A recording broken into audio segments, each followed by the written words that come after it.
información financiera. Si su nombre aparece en la lista del Buró de Crédito, tenga mucho cuidado con empresas que prometen eliminarlo de esta lista. Veamos por qué.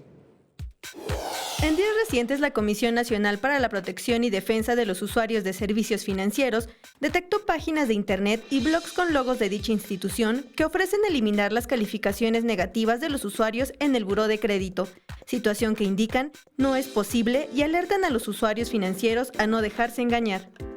No hay ninguna institución ni persona física o moral que te pueda sacar del buró de créditos. El buró de crédito es un directorio de usuarios de crédito.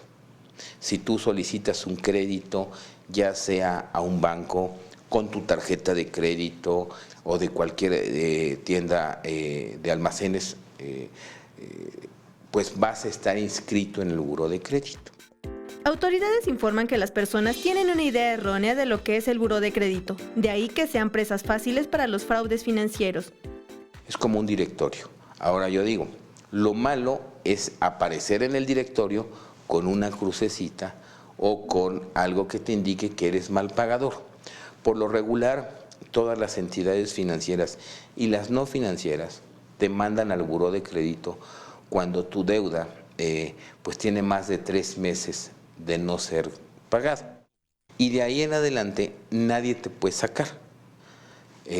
La única manera en que tú puedas arreglar esa situación, pues es acercándote a la institución, reestructurando tu deuda, y lo único que sucede es que en el buró de crédito apareces una vez más como una persona que está al corriente de sus pagos.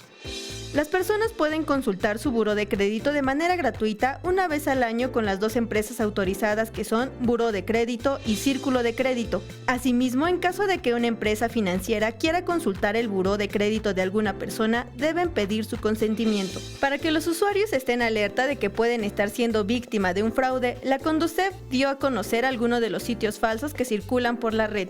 Piden hacer caso omiso si reciben un correo electrónico que prometa sacarlos del buró de crédito, no proporcionar datos personales ni financieros, no depositar dinero a las cuentas que se proporcionan en dicho correo o página de internet e invitan a denunciar a la Conducef para que informen a la Policía Cibernética con el fin de que se eviten nuevos casos de fraude. Con imágenes de Andrés Brito, Mariana Sánchez, 21 Noticias.